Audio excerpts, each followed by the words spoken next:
দুইজন বন্ধু একটা ব্যবসা করছিল। ব্যবসার মধ্যে 800 দিরহাম লাভ হয়েছে। কত দিরহাম? 800 দিরহাম। তাহলে 50% দুজনে ভাগ করে নিলে একজনের ভাগে কত? 400 দিরহাম। 400 দিরহাম করে তারা লভ্যাংশ ভাগ করে নেওয়ার পর একজন বন্ধু এর মধ্যে 100 দিরহাম দিয়ে একটা জায়গা কিনল। দ্বিতীয় বন্ধু এটা দেখা দেখি সে করলো, 100 দিরহাম আল্লাহর রাস্তায় দান করে দিল। আল্লাহর রাস্তায় দান করে দিয়ে সে আল্লাহকে ডাক দিয়ে বলল, মালিক আমি 100 দিরহাম আমি দান করলাম। আমার বন্ধু 100 দিরহাম দিয়া দুনিয়ার জমিন ক্রয় করেছে। আল্লাহ আমি 100 দিরহাম দান করলাম, এই 100 দিরহাম দিয়া আমি জান্নাতের জমিন ক্রয় করলাম। সুবহানাল্লাহ। এরপরে ওই বন্ধু আবার 100 দিরহাম দিয়া একটা বাড়ি বানাইলো। সুন্দর একটা কি করছে? বাড়ি বানাইছে। দ্বিতীয় বন্ধু সে 100 দিরহাম দিয়া বাড়ি না বানাইয়া 100 দিরহাম আল্লাহর রাস্তায় দান করে দিয়ে আল্লাহকে ডাক দেয়া বলে, মালিক আমার বন্ধু 100 দিরহাম দিয়ে আমার বাড়ি নির্মাণ করেছে। আমার দুনিয়ার কোনো বাড়ি দরকার নাই, আমি আল্লাহ তোমার কাছে একটা জান্নাতের বাড়ি চাই। জান্নাতের বাড়ি, জান্নাতের বাড়ি চান নাকি সবাই? জান্নাতের বাড়ি কিভাবে হবে সামনে আসতেছে। ওগো আল্লাহ আমি তোমার কাছে জান্নাতের বাড়ি চাই, মেহেরবানি করে 100 দিরহামের উসিলায় আপনি জান্নাতে আমার জন্য একটা বাড়ি নির্মাণ করে। এরপরে আবার এই বন্ধু 100 দিরহাম দিয়া সুন্দরভাবে একটা বিবাহ করলো, একটা বধূ আনলো ঘরে। আর ওই দ্বিতীয় বন্ধু সে 100 দিরহাম আবার আল্লাহর রাস্তায় দান করে দিয়া আল্লাহকে বললেন, মালিক জান্নাতের হুর চাই, জান্নাতের হুর। আমার বন্ধু 100 দিরহাম দিয়ে বিবাহ করছে, আমি তোমার কাছে 100 দিরহাম দিয়া জান্নাতের হুর চাই, মেহেরবানি করে তুমি আমাকে জান্নাতের হুর দান করিও। এরপরে বন্ধু আরো 100 দিরহাম দিয়া নিজের ঘরের সামানাগুলো ক্রয় করছেন, নিজের ঘর বাড়ির সামানা কি করছেন? ক্রয় করছেন। আর ওই দ্বিতীয় বন্ধু আবার 100 দিরহাম দান করার পর আল্লাহ রাব্বুল আলামিনকে বলতেছেন, মালিক মেহেরবানি করে তুমি আমাকে এই 100 দিরহাম দিয়া জান্নাতের ঘরের আসবাবপত্র দান করো। এর কিছুদিন পর যে বন্ধুটা আল্লাহর রাস্তায় দান করছে সে অভাবে নিবন্ধিত হয়েছে, অভাবের মধ্যে পড়ছে। প্রথম বন্ধুর কাছে এসে বলতেছে, বন্ধু আমি তো অভাবে পড়েছি, আমি তো সমস্যায় পড়েছি। বন্ধু জিজ্ঞাসা করে, তুমি তাহলে 400 দিরহাম যে ব্যবসার মধ্যে লাভ পেয়েছো এটা দিয়ে তুমি কি করবে? এখন ওই বন্ধু বলতেছে, আমি তো সব আল্লাহর রাস্তায় দান করে দিয়েছি। এখন ওই দ্বিতীয় বন্ধু তাকে তার দরজা থেকে তাড়িয়ে দিয়ে বলেন, যাও যাও, তুমি সব থেকে আল্লাহর রাস্তায় দান করছো, তোমার আমার দরকার নেই, তোমার দিলে তো আমারও শেষ হয়ে যাইব, তোমার মতো হালত আমারও হবে, তোমার 1 টাকাও দিব না, এখান থেকে চলে যাও। ওই বন্ধুকে সে ঘাড় ধাক্কা দিয়ে বাড়ি থেকে বের করে দেয়, বলে নাউযুবিল্লাহ। ইল্লা মিন সাদাকাতিন জারিয়াতিন আও ইলমিন ইনতাফাউ বিহি আও ওয়ালাদিন সালিহিন ইয়াদউ লাহু أو كما قال عليه الصلاة والسلام.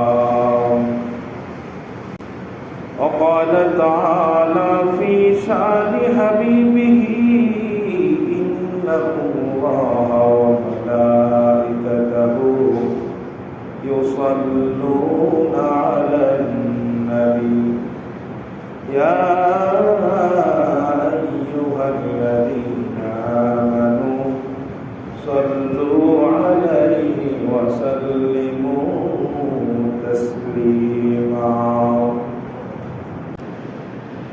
مقبول تو ہے شاز ہے قابل تو بہت ہے, آئینہ کے مانندے تو نہیں دل تو بہت ہے, آئینہ کے مانندے تو نہیں دل تو بہت ہے.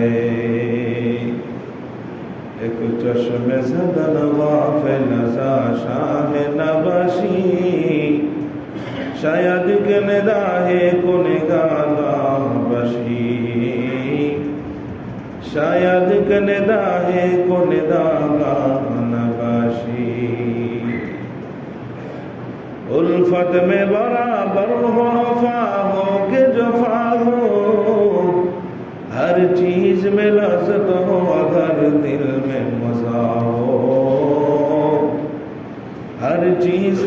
इबादत हो अगर दिल में मजा हो, तकबीर में कलमा में नमाजों में अज़ा में, है नाम इलाही से मिला नाम मोहम्मद, है नाम इलाही से मिला नाम मोहम्मद। আল্লাহর হাবিব সাল্লাল্লাহু আলাইহি ওয়াসাল্লাম চিন্তিত থাকতেন উম্মতকে নিয়ে, এই উম্মত কিভাবে আখিরাতে নাজাত পেয়ে যাবে, কিভাবে আখিরাতে সফল কাম হবে, এই উম্মত কিভাবে কাল কিয়ামতের ময়দানে নাজাত পেয়ে জান্নাতের মধ্যে যাবে, এই উম্মত কিভাবে দুনিয়া থেকে চলে যাওয়ার পরেও কবরে শুয়ে শুয়ে সওয়াব পাইতে থাকবে, নেকি পাইতে থাকবে, এই চিন্তায় আল্লাহর হাবিব সাল্লাল্লাহু আলাইহি ওয়াসাল্লাম চিন্তিত থাকতেন। সুবহানাল্লাহ। আমরা তো চিন্তিত হই কিভাবে একতলা থেকে দুইতলা বানাবো, কিভাবে বিজনেসকে আরো সুন্দর প্রতিষ্ঠিত করব, কিভাবে আমার সন্তান ভবিষ্যতে গাড়ি বাড়ির মালিক হবে, কিভাবে সন্তানকে ভালো জায়গায় দিবস সাথে দেওয়া যায়, কিভাবে সমাজের মধ্যে সর্বশ্রেষ্ঠ মর্যাদার অধিকারী হওয়া যায়, কিভাবে সন্ত্রাসী করা যায়, কিভাবে সন্ত্রাসী দমন করা যায়। এক কথায় জাগতিক পেরেশানিতে আমরা চিন্তিত থাকি, ঠিক কিনা ভাই আমার? কথা বলেন। আল্লাহর হাবিব সাল্লাল্লাহু আলাইহি ওয়াসাল্লাম জাগতিক ব্যাপার নিয়ে, দুনিয়ার উন্নয়ন নিয়ে চিন্তা করতেন না। আল্লাহর হাবিব সাল্লাল্লাহু আলাইহি ওয়াসাল্লাম তিনি চিন্তিত থাকতেন আখিরাত নিয়ে, উম্মতের আখিরাত নিয়ে। এই উম্মত আখিরাতে কিভাবে সফল কাম হবে, এই উম্মত কিভাবে জান্নাতের মালিক হবে, কিভাবে কবরে শুয়ে থেকে নেক কামাই করবে, নেকি অর্জন করবে, এই চিন্তায় বড় পেরেশানি থাকতে। আল্লাহ রাসূল এই চিন্তা করতেন। আল্লাহ রাব্বুল আলামিন রাসূলের এত চিন্তা, এত পেরেশানি দেখে আয়াত নাযিল করলেন, লাআল্লাকা বাখিউন নাফসাকা আলা আল্লা ইউমিনু মুমিনিন। পয়গম্বর, মনে হয় আপনি উম্মতের চিন্তায় নিজেকে আপনার মৃত্যুর দিকে ঠেলে দিবেন যে কেন তারা মুমিন হইতেছে না। ও পয়গম্বর, মানুষকে ঈমানের দেওয়া আপনার জিম্মাদারি নয়। মানুষকে আপনি ঈমানের দাওয়াত দিতে পারবেন, কিন্তু হেদায়েতের চাবিকাঠি আমি আল্লাহর কুদরতি হাতে রেখে দিয়েছি। সুবহানাল্লাহ। ওয়া ইন্নাকা লা তাহদি মান আহবাবতা। পয়গম্বর, আপনি যাকে চাইবেন তাকে কিন্তু আপনি হেদায়েত দিতে পারবেন না। ওয়ালাকিন্নাল্লাহা ইয়াহদি মান ইয়াশা।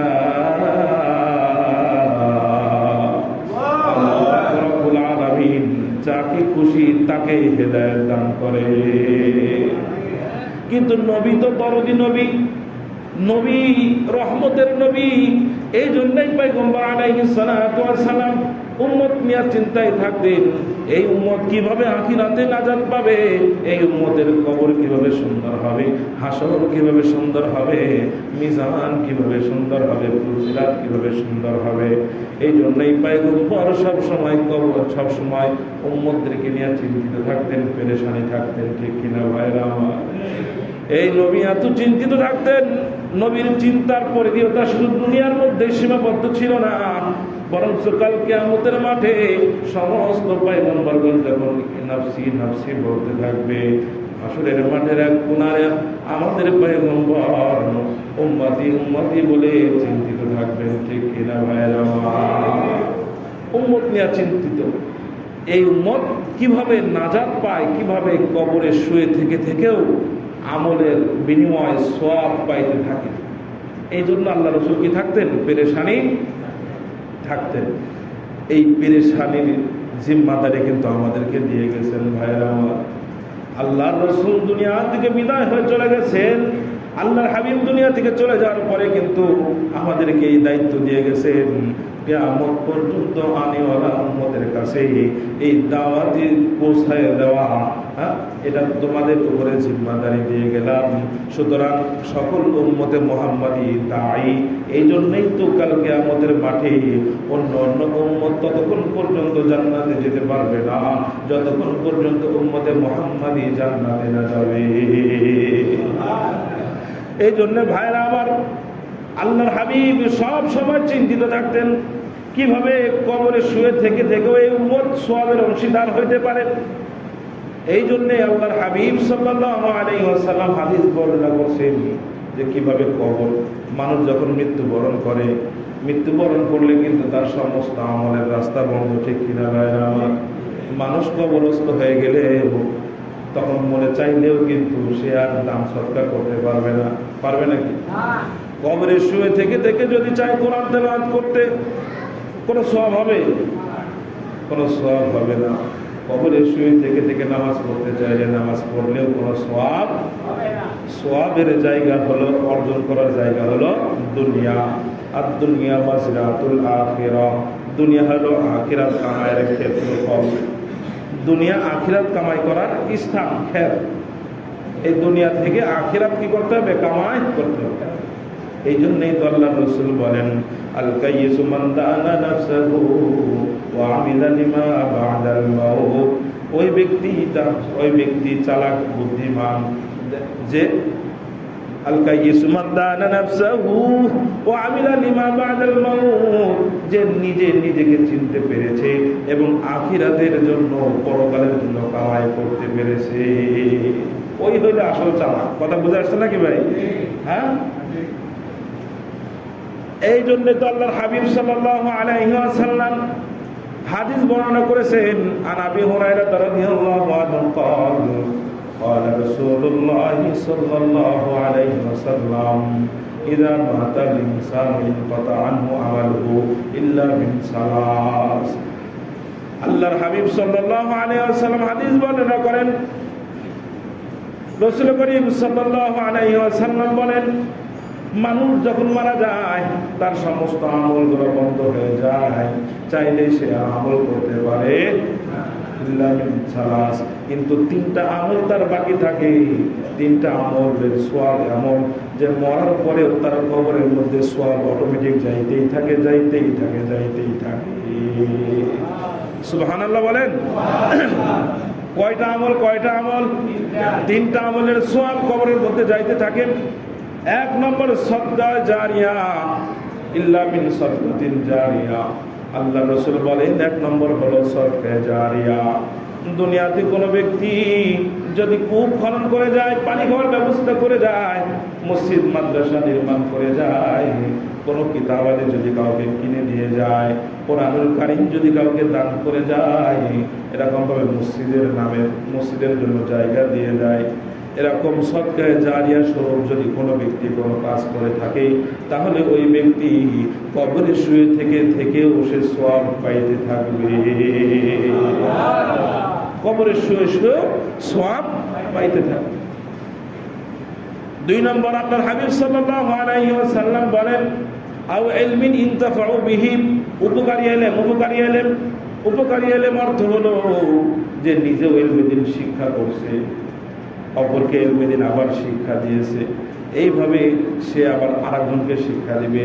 এই ধারাবাহিকতা, এই পরম্পরা যতদিন পর্যন্ত চলতে থাকবে, আল্লাহর হাবিবের ওয়াদা, আল্লাহর হাবিব সাল্লাল্লাহু আলাইহি ওয়াসাল্লাম বলেছেন, ওই ব্যক্তি যদিও মৃত্যুবরণ করবে কিন্তু কবরে শুয়ে থেকেও তার সওয়াব পাইতে থাকবে।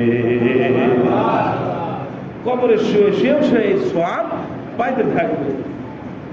তিন নম্বর, আল্লাহর হাবিব সাল্লাল্লাহু আলাইহি ওয়াসাল্লাম বলেন, আওয়ালাদিন সালিহিন ইয়াদউ লাহু। ওলাদ মানে ছেলে সন্তান। ওলাদ মানে কি? ছেলে সন্তান। কেমন ছেলে সন্তান? তার একটা গুণ আল্লাহর হাবিব বলে দিয়েছেন, আওয়ালাদিন সালিহিন, নেককার সন্তান সন্ততি। এরা যদি থাকে তারা বাপ মার জন্য দোয়া করবে, ঠিক কিনা ভাইরা আমার? বাপ মার জন্য দোয়া করবে। যেই ছেলে নামাজ পড়ে না সে মা বাবার জন্য দোয়া করবে নাকি? সে তো নিজের জন্য দোয়া করার সময় পায় না, তাহলে মা বাবার জন্য কোন সময় দোয়া করবে?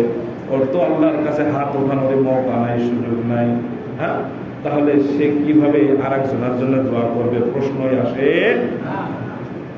এই জন্য আল্লাহর হাবিব বলেছেন, নেককার সন্তান নেককার সন্তান যদি কেউ রেখে যায়, এই নেককার সন্তান তার জন্য যদি দোয়া করে, এর সওয়াব আল্লাহ পাক রব্বুল আলামিন ওই মৃত ব্যক্তির কবরে পৌঁছাইতে থাকবেন, পৌঁছাইতে থাকবে। সুবহানাল্লাহ বলেন আরো করে। এই জন্য এই বিষয়গুলো মাথায় রেখে রেখে দান সদকা করা। একটা হলো সাধারণ দান, একটা হলো সাধারণ দান, আর একটা হলো সদকা জারিয়া স্বরূপ দান। দান দুই প্রকার। সদকা মানে দান, সদকা মানে কি? একটা হলো সাধারণ দান, মানুষকে দান করছেন, একজন ক্ষুধার্ত ব্যক্তিকে আপনি খানা খাওয়াইছেন। আল্লাহর হাবিব সাল্লাল্লাহু আলাইহি ওয়াসাল্লাম বলেন, আতিমুল জাইআ, তোমরা ক্ষুধার্ত ব্যক্তিকে খানা খাওয়াও। ক্ষুধার্ত ব্যক্তিকে খানা খাওয়ালে লাভ কি? আল্লাহ রাসূল একটা হাদিসের মধ্যে বলতেছেন, আইয়ুমা মুসলিমিন আতআমা মুসলিমান জাইআন, যে কোনো মুসলমান ব্যক্তি অপর একজন ক্ষুধার্ত মুসলমান ব্যক্তিকে খানা খাওয়াবে, হাদিসের মধ্যে আল্লাহ রাসূল বলেন, আতআমাহুল্লাহু মিন সিমারিল জান্নাহ, ওই ব্যক্তিকে আল্লাহ পাক রব্বুল আলামিন জান্নাতের ফল খাওয়াবে। কোন ব্যক্তি যদি কোনো ক্ষুধার্ত ব্যক্তিকে খানা খাওয়ায়, তাহলে আর তাকে কি খাওয়াবে? আল্লাহ জান্নাতের ফল খাওয়াবে। কি খাওয়াবে বলেন? জান্নাতের ফল আছে না নাই? জান্নাতের ফল আছে, এটা বিশ্বাস হয়নি? কোরআনের মধ্যে আছে, ওয়াফাওয়াকিহা মিম্মা ইয়াশতাহুন, ওয়াফাওয়াকিহা মিম্মা ইয়াশতাহুন। আল্লাহ পাক রব্বুল আলামিন জান্নাতের ফল খাওয়াবে। জান্নাতের ফল, এই জান্নাতের ফল খাইতে হইলে মসজিদে যখন দাওয়াত তাবলীগের মেহনত নিয়ে সাথীরা হিজরত করে আসে, তখন অনেক সাথী ভাই স্বতঃস্ফূর্তভাবে নুসরত করে, তাদেরকে খানা খাওয়ায়। ঠিক কিনা ভাইরা? এরা তো হলো সব থেকে ভালো মানুষ। কি বলেন? দেশে এলাকায় যে যা করে করুক, কিন্তু যখন আল্লাহর রাস্তায় আসে তখন সে আল্লাহর মেহমান। কার মেহমান? আল্লাহর মেহমানকে খানা খাওয়াইলে সওয়াব আছে না নাই? তো এটা হলো সাধারণ দান। বাড়িতে খাবার টাইমে একজন ক্ষুধার্ত ভিক্ষুক গিয়েছে, ওই অবস্থা আপনি তারা কিছু কি করেন? খানা পিনার ব্যবস্থা করে দেন, একটু খানা খাওয়ান, তাহলে এতে করেও আপনি এই সওয়াবের অংশীদার হতে পারবেন। ঠিক কিনা ভাইরা আমার? এটা হলো সাধারণ দান। আর যে দানটা হলো সদকা জারিয়া, যেটা বললাম, মানুষ মৃত্যুবরণ করে, মৃত্যুবরণ করার পরেও তার কবরের মধ্যে সওয়াব আল্লাহ পাক রব্বুল আলামিন পৌঁছাইতে থাকে। মৃত্যুবরণ করার পরেও এর সওয়াবের পার্সেন্টেজ কি করতে থাকে? পৌঁছতেই থাকে, পৌঁছতেই থাকে। বলেন না সুবহানাল্লাহ। বুজুর্গানের দিক থেকে আল্লামা সুয়ুতী রাহমাতুল্লাহি আলাইহি থেকে বর্ণিত আছে আকাবিদের একটা ঘটনা। দুইজন বন্ধু একটা ব্যবসা করছিল, ব্যবসার মধ্যে 800 দিরহাম লাভ হয়েছে। কত দিরহাম? 800 দিরহাম। তাহলে 50% দুজনে ভাগ করে নিলে একজনের ভাগে কত? 400 দিরহাম। 400 দিরহাম করে তারা লভ্যাংশ ভাগ করে নেওয়ার পর একজন বন্ধু এর মধ্যে 100 দিরহাম দিয়ে একটা জায়গা কিনল। দ্বিতীয় বন্ধু এটা দেখা দেখি সে করলো, 100 দিরহাম আল্লাহর রাস্তায় দান করে দিল। আল্লাহর রাস্তায় দান করে দিয়ে সে আল্লাহকে ডাক দিয়ে বলল, মালিক, আমি 100 দিরহাম আমি দান করলাম, আমার বন্ধু 100 দিরহাম দিয়ে দুনিয়ার জমিন ক্রয় করেছে। আল্লাহ, আমি 100 দিরহাম দান করলাম, এই 100 দিরহাম দিয়া আমি জান্নাতের জমিন ক্রয় করলাম। সুবহানাল্লাহ। এরপরে ওই বন্ধু আবার 100 দিরহাম দিয়া একটা বাড়ি বানাইলো, সুন্দর একটা কি করছে? বাড়ি বানাইছে। দ্বিতীয় বন্ধু সে 100 দিরহাম দিয়া বাড়ি না বানাইয়া 100 দিরহাম আল্লাহর রাস্তায় দান করে দিয়ে আল্লাহকে ডাক দেয়া বলে, মালিক, আমার বন্ধু 100 দিরহাম দিয়ে আমার বাড়ি নির্মাণ করেছে, আমার দুনিয়ার কোনো বাড়ি দরকার নাই, আমি আল্লাহ তোমার কাছে একটা জান্নাতের বাড়ি চাই। জান্নাতের বাড়ি, জান্নাতের বাড়ি চান নাকি সবাই? জান্নাতের বাড়ি কিভাবে হবে সামনে আসতেছে। ওগো আল্লাহ, আমি তোমার কাছে জান্নাতের বাড়ি চাই, মেহেরবানি করে 100 দিরহামের উসিলায় আপনি জান্নাতে আমার জন্য একটা বাড়ি নির্মাণ করে। এরপরে আমার এই বন্ধু 100 দিরহাম দিয়া সুন্দরভাবে একটা বিবাহ করলো, একটা বধূ আনলো ঘরে। আর ওই দ্বিতীয় বন্ধু সে 100 দিরহাম আবার আল্লাহর রাস্তায় দান করে দিয়া আল্লাহকে বললেন, মালিক, জান্নাতের হুর চাই, জান্নাতের হুর। আমার বন্ধু 100 দিরহাম দিয়ে বিবাহ করছে, আমি তোমার কাছে 100 দিরহাম দিয়ে জান্নাতের বউ চাই, মেহেরবানি করে তুমি আমাকে জান্নাতের বউ দান করিও। এরপরে বন্ধু আরো 100 দিরহাম দিয়া নিজের ঘরের সামানাগুলো ক্রয় করছেন, নিজের ঘর বাড়ির সামানা কি করছেন, ক্রয় করছেন। আর ওই দ্বিতীয় বন্ধু আবার 100 দিরহাম দান করার পর আল্লাহ রাব্বুল আলামিনকে বলতেছেন, মালিক মেহেরবানি করে তুমি আমাকে এই 100 দিরহাম দিয়া জান্নাতের ঘরের আসবাবপত্র দান করো। এর কিছুদিন পর যে বন্ধুটা আল্লাহর রাস্তায় দান করছে সে অভাবে নিবন্ধিত হয়েছে, অভাবের মধ্যে পড়ছে। প্রথম বন্ধুর কাছে এসে বলতেছে, বন্ধু আমি তো অভাবে পড়েছি, আমি তো সমস্যায় পড়েছি। বন্ধু জিজ্ঞাসা করে, তুমি তাহলে 400 দিরহাম যে ব্যবসার মধ্যে লাভ পেয়েছো এটা দিয়ে তুমি কি করবে? এখন ওই বন্ধু বলতেছে, আমি তো সব আল্লাহর রাস্তায় দান করে দিয়েছি। এখন ওই দ্বিতীয় বন্ধু তাকে তার দরজা থেকে তাড়িয়ে দিয়ে বলে, যাও যাও, তুমি সব থেকে আল্লাহর রাস্তায় দান করছো, তোমার আমার দরকার নেই, তোমার দিলে তো আমারও শেষ হয়ে যাইব, তোমার মতো ভালো আমারও হবে, তোমার 1 টাকাও দিব না, এখান থেকে চলে যাও। ওই বন্ধুকে সে ঘাড় ধাক্কা দিয়ে বাড়ি থেকে বের করে দেয়, বলে নাউজুবিল্লাহ। এরপরে কোরআনুল কারীমের আয়াত তেলাওয়াত করতেছেন। কোরআনুল কারীমের মধ্যে আল্লাহ পাক রব্বুল আলামিন জানায় দিয়েছেন যে এই যে বন্ধু যখন তাকে জান্নাতের মধ্যে দিয়ে জান্নাতে যাবে, যে বন্ধু দান করছে এই বন্ধু কোথায় যাবে? জান্নাতে যাবে। আর জান্নাতীরা কিন্তু একটা নিয়ামত, এর আগে ঘটনাটা শেষ বোঝার আগে আরেকটা কথা বুঝেন, জান্নাতে যে জান্নাতীরা উঁকি মেরে জাহান্নামীদের অবস্থান দেখতে পারে, এতে করে সে বুঝবে যে হায় কোন বিপদ থেকে, কত বড় একটা মহা বিপদ থেকে আল্লাহ তাআলা হেফাজত করে কত বড় সুখ শান্তিতে আমাকে রাখছেন, এই অনুভূতিটা যেন আসে। এই জন্য জান্নাতীরা উঁকি মেরে জাহান্নামীদেরকে কি করতে পারবে, এবং অনেক সময় কথোপকথন হবে, অনেক সময় কি হবে, যেমন এক জায়গায় আছে জাহান্নামীদেরকে জান্নাতীরা জিজ্ঞাসা করবে, মা সালাকাকুম ফি সাকার, তোমরা কেন জাহান্নামের মধ্যে আসলে? তোমরা তো ভালোই দেখতাম, দুনিয়াতে ভালোই চলাফেরা করছো, কিন্তু কোন কারণে তোমরা জাহান্নামের মধ্যে আসলে? তারা কারণ পেশ করবে। এর মধ্যে 1 নম্বর কারণ, ক্বালু লাম নাকু মিনাল মুসাল্লিন, 1 নম্বর কারণ আমরা দুনিয়াতে নামাজি ছিলাম না। 1 নম্বর কি? দুনিয়াতে আমরা নামাজি ছিলাম না। কথা বলেন না কেন, কি ছিলাম না? মাইকের আওয়াজ কি বোঝা যায় না? 1 নম্বর যে কারণ পেশ করবে যে জাহান্নামে আসছে, 1 নম্বর কারণ কি? আমরা নামাজি ছিলাম না। তার মানে নামাজ না পড়লে কোথায় যেতে হবে? ক্বালু লাম নাকু মিনাল মুসাল্লিন ওয়া লাম নাকু নুতঈমুল মিসকিন। আরেকটা কারণ তারা পেশ করবে, আমরা মিসকিনদেরকে খানা খাওয়াইতাম না। মিসকিনদেরকে দান করতে পারেন না, ভালো কথা, দোয়া করবেন বরকতের, আল্লাহ আপনাকে বরকত দিন। আমার দেওয়ার মধ্যে এখন অ্যাবিলিটি নাই, কিন্তু যাও, তুমি সুস্থ মানুষ, ভিক্ষা করতে এসো কেন? তোমার এত বারবার একটু কেনা দিলাম, তোমার দিন কেন? এভাবে ধমক দেওয়া যাবে না, কারণ আল্লাহ বলছেন ওয়াম্মা সাইলা ফালা তানহার, কোন সাইলকে, ভিক্ষুককে কখনো কি দিও না, ধমক দিও না। কথা বোঝা যাচ্ছে নাকি ভাই? তো এই জান্নাতি ব্যক্তি ওই তোর দুনিয়ার সেই বন্ধুকে দেখতে পারবেন। আল্লাহ রাব্বুল আলামিন কালামুল্লাহ শরীফের মধ্যে বলতেছেন, ফাত্তালা ফারাহু ফি সাওয়াইল জাহিম। আল্লাহ পাক রব্বুল আলামিন বলতেছেন, তো ওই ব্যক্তি তাকে দেখতে পারবে জাহান্নামের মধ্যখানে তাকে লটকায় রাখছেন। বলেন নাউজুবিল্লাহ। তো দান করলে কি পাওয়া যায়? দুনিয়াতে দান করলে আখিরাতে সেটা পাওয়া যায়, এই বিশ্বাস আছে না নাই? জান্নাতি ব্যক্তিরা জান্নাতের গেটে 3টা লাইন লেখা দেখতে পাবেন। এর আগেই ওয়াজ আমি আপনাদেরকে করছি। এর মধ্যে 1 নম্বর লাইনে লেখা থাকবে একটা কথা। প্রথম লাইনে তো কালেমা লেখা থাকবে, লা ইলাহা ইল্লাল্লাহু মুহাম্মাদুর রাসূলুল্লাহ। এরপর আরেক লাইনে লেখা থাকবে কি? 2 নম্বর লাইনে 3টা কথা লেখা থাকবে। কয়টা কথা? 2 নম্বর লাইনে 3টা কথা লেখা থাকবে। 1 নম্বর কথা লেখা থাকবে, মা কদ্দামনা ওয়াজাদনা, দুনিয়াতে থেকে আমরা যা দান খয়রাত করেছি, যা কিছু পাঠিয়েছি, পুঙ্খানুপুঙ্খ আল্লাহ তাআলা আমাদেরকে বুঝাইয়া দিয়েছেন। সুবহানাল্লাহ।